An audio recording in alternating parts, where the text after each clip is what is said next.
was. Because for one unforgettable stretch, Scottie Scheffler didn't just look good. He didn't just look in control. He looked like he was about to touch one of the rarest numbers in the sport.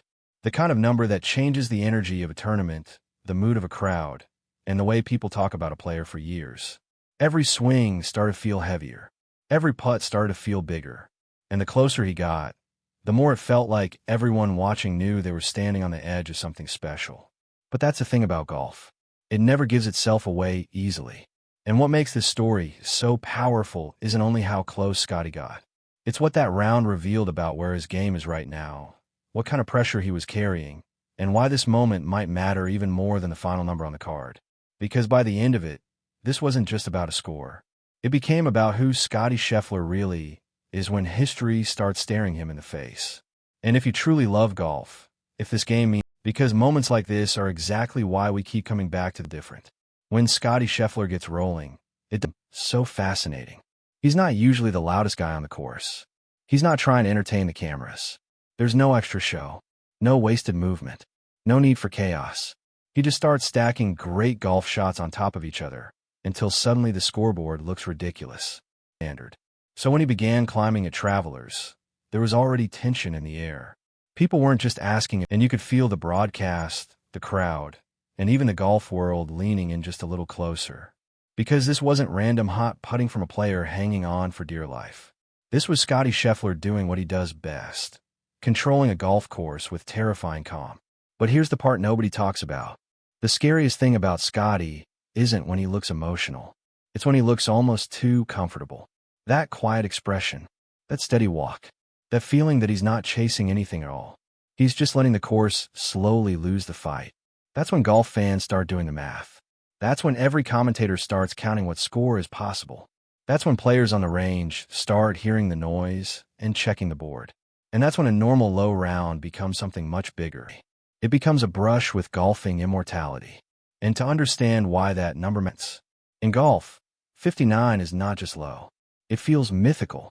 It's a score that instantly grabs attention, even from people who didn't watch the round. It lives in that special category of performances where you don't just beat the field, you bend the course to your will. Scottie had already done it once in his career. So when he started reaching for a number that most pros dream about and never seriously threaten, and this is where everything changed. Because now the round wasn't only about execution. It was about nerves. Not panic. Not fear. Just that subtle shift golf creates when the target becomes visible.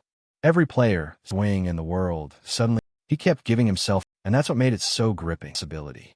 You weren't watching a fluke. You were watching pressure build in real time. Wait till you hear what made this even more compelling. He didn't collapse.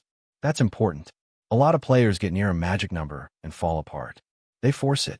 They chase it. They become desperate. Scottie, he stayed in it. He forced the issue at its highest.